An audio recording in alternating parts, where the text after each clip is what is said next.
Bismillahirrahmanirrahim. Assalamualaikum warahmatullahi wabarakatuh. Waalaikumsalam warahmatullahi wabarakatuh. Alhamdulillahirabbil alamin wassalatu wassalamu ala asrafil anbiya'i wal mursalin sayyidina Muhammadin wa ala alihi washabihi ajmain, amma ba'du. Saudara-saudara sekalian, jamaah Jamiatul Khair yang insyaallah dirahmati oleh Allah Subhanahu wa taala. Kali ini kita masuk lagi ke kajian Al-Quran yang dengan tema diskusi.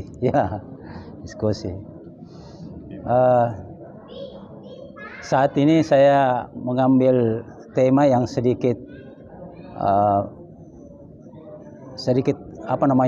perlu perhatian, karena barangkali orang bisa kaget kalau saya katakan, karena temanya itu adalah maka celakalah orang yang sholat. Tentu kita kaget, kita sudah sholat kok bisa celaka. Maka celakalah orang yang sholat. Tapi ini jangan kita khawatirkan, ini penggalan ya, potongan ayat. Ini saya potong dari surah Al-Maun ya, Al-Maun. Maka celakalah fawailun lil musallin, itu ayatnya, fawailun lil musallin ya. Ada teman saya itu hari di PBI, ketika saya mengatakan fawailun lil musallin, nah ayo kita diskusi. Ini Pak Is sudah keluarkan ayat yang sedikit perlu dibicarakan ini katanya. Tapi waktu itu tidak ada yang menanggapi ya. Jadi oleh karena itu saya kali ini mengangkat ini supaya kita bisa menjadi pembicaraan ya. Karena sholat ini ternyata selain sebagai alat komunikasi dengan Allah Subhanahu wa taala, juga perlu diaplikasikan bacaan-bacanya dalam kehidupan kita, tidak sekedar dibaca ya. Sambungan ayat ini adalah wawailul lil musallin alladzina hum an sholatin sahun. Mereka yang lalai dalam sholatnya. Nah, itulah orang yang celaka. Nah, nanti kita diskusikan siapakah mereka yang lalai dalam sholat itu. Menurut saya itu terbagi dua. Yang pertama adalah orang yang lalai ketika dia sholat. Yang kedua, orang yang tidak mampu mengaplikasikan nilai-nilai daripada sholat itu. Terutama bacaan-bacaan dalam sholat itu, dia tidak mampu mengaplikasikan dalam kehidupannya. Mengapa begitu banyak orang yang terjerumus ke dalam hal-hal yang tidak berkenan dengan agama, itu karena tidak mengaplikasikan nilai-nilai sholatnya dalam kehidupannya ya. Orang koruptor itu bukan berarti dia tidak sholat, banyak koruptor tetap sholat juga ya, tetapi karena dia lalai dalam aplikasi kehidupan itu, maka dia melaksanakan itu ya. Boleh jadi dia terpengaruh oleh lingkungan, karena biasanya koruptor itu berjemaah juga, dia tidak lakukan sendiri, dia lakukan dengan teman-temannya. Ini salah satu contoh ya, masih banyak contoh yang lain. Nah, sebenarnya agama kita ini agama yang disiplin sekali, sangat disiplin. Cobalah kita lihat waktu sholat, ditentukan waktunya, ya kan? Subuh waktunya, semua waktu sholat 5 waktu itu ditentukan waktunya. Itu bukan untuk apa-apa. Sebenarnya ini Allah mengajarkan kita untuk disiplin pada waktu ya. Kalau kita sudah terbiasa disiplin terhadap waktu sholat, itu akan terbawa kepada disiplin kehidupan kita, disiplin dalam bekerja, disiplin dalam rumah tangga, dalam bermasyarakat, berbangsa, bernegara.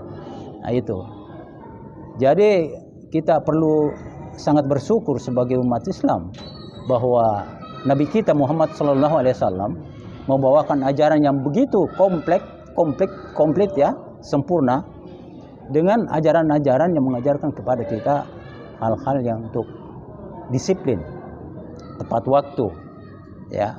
Kalau kita janji orang, kadang-kadang kan begitu, biasa ngolor waktunya, padahal sebenarnya itu tidak sesuai dengan sunnah Rasulullah SAW ya. Nabi kita itu telah mencontohkan 1400 tahun lebih yang lalu bahwa disiplin dalam kehidupan itu berbangsa, bernegara dan beragama telah dicontohkan Nabi kita. Ya. Nah, inilah mari kita diskusikan kenapa orang-orang ini tidak bisa disiplin sebenarnya. Apa yang membuat manusia ini tidak bisa disiplin? Apakah karena pengaruh gangguan setan itu atau ada yang lain? Nah, ataupun kita terlalu banyak terfokus kepada dunia. Ya. Kita sholat, kita banyak diganggu oleh setan. Ya. Saya merasakan bahwa gangguan itu luar biasa ya. Pekerjaan yang barusan kita kerjakan sudah terbayang-bayang banyak sekali gangguannya. Nah, sampai-sampai pernah saya katakan bahwa kunci yang hilang bisa ditemukan dalam sholat. Nah, itu caranya setan itu mengganggu kita. Ya. Nah, oleh karena itu orang-orang tua kita, para ulama mengatakan kamu takbir ketika semuanya itu tidak ada tentang dunia. Betul-betul terfokus menyembah Allah Subhanahu wa taala. Ya. Ada orang berkata, bagaimana caranya kita mengingat Allah karena kita tidak pernah ketemu? Tidak pernah memperlihatkan dirinya. Sebenarnya bukan tidak pernah ketemu, dengan mata kepala iya. Tetapi kalau kita pelajari ciptaan-ciptaan Allah, maka kita bisa menemukan itu dalam hati kita. Lihatlah kekuasaannya, betapa matahari itu berjalan sedemikian, ya, hujan turun dari atas ke bawah dan naik ke atas. Itu apa namanya, ciptaan-ciptaan Allah yang diatur sedemikian rupa sehingga matahari dan bulan berjalan sesuai dengan falaknya ya, benar ya. La samsu yambagi laha an tudrikal qamara walal lailu sabiqun nahari wa kullum fi falakin yasbahun. Ya. Cobalah itu ya, mereka ada jalur. Tidak mungkin matahari ini mendahului bulan dan tidak mungkin bulan itu mengambil alur matahari karena semua ada jalurnya masing-masing. Itulah alam. Tapi saya kagum sekali dengan redaksi ini. Saya kagum sekali. Redaksi ini sangat puitis dan luar biasa menurut saya itu ya. Kalau ciptaan manusia yang tidak mampu itu membuat redaksi seperti itu. Nah, mungkin ada nanti teman bisa mengangkat tema ini ya, bagaimana redaksi Al-Quran itu. Nah, saya kembali kepada celakalah orang yang sholat. Nah, agar kita tidak celaka dalam sholat, mari kita coba buka wawasan kita agar supaya sholat ini benar-benar membawa manfaat dalam kehidupan kita sehari-hari. Nah, ini juga termasuk dalam hal tanggung jawab kita sebagai orang tua, sebagai pemuka masyarakat, sebagai anak bangsa, agar supaya bagaimana kita bisa mengetuk-tularkan ini, ya, menyampaikan kepada orang bahwa janganlah engkau lalai dalam sholatmu. Dalam arti kata mendirikan sholat, menegakkan sholat, dan juga dalam arti kata melaksanakan nilai-nilai sholat itu dalam kehidupan. Ya. Nah, itu saya kira sekedar pembukaan. Mari kita diskusi kira-kira bagaimana selanjutnya sehingga semua kita bisa mengeluarkan pendapat tentang tema ini. Ya, itulah pembukaan dari saya. Kurang lebihnya mohon dimaafkan dan silahkan dikoreksi kalau ada yang kurang-kurang dari saya karena ini forumnya diskusi ya. Ya begitu. Sekian, assalamualaikum warahmatullahi wabarakatuh. Pertama kami melihat judul ini, saya juga kaget. Sepertinya kalau dibilang celaka itu tidak menyenangkan. Apa saja kalau kita mengalami kecelakaan, celaka itu pasti tidak menyenangkan. Kemudian menyakitkan. Kemudian dalam pikiran kita, celaka apakah batal sama sekali salat kita atau tidak, atau sebagian saja. Ini yang perlu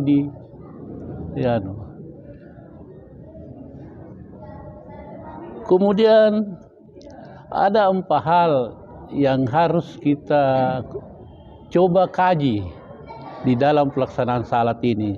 Yang pertama, rukun-rukun dari salat itu sendiri. Kita coba kaji, apakah kita sudah laksanakan dengan baik atau tidak atau bagaimana. Kemudian syarat-syarat wajib salat, ini yang utama.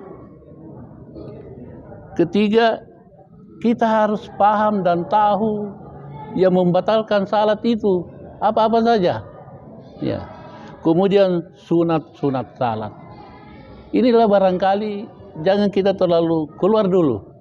Tapi kita harus mulai dari niat sampai salam. Itu dulu kita bahas dari situ. Saya yakin bapak-bapak yang ada di sini yakin pasti tidak ada yang mengalami kecelakaan karena sudah lama. Sudah lama ini, mulai dari umur 10 tahun kita sudah melaksanakan salat. Pasti kita belajar. Diajar, belajar sendiri.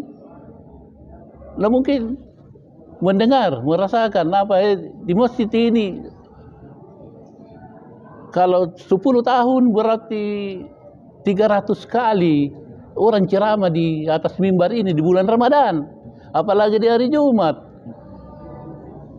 Saya ingat betul pengurus masjid Al-Lalu, almarhum Pak Karim, minimal 1 kali dalam 3 bulan itu dia pasti ceramahkan itu mengenai wudhu dan salat.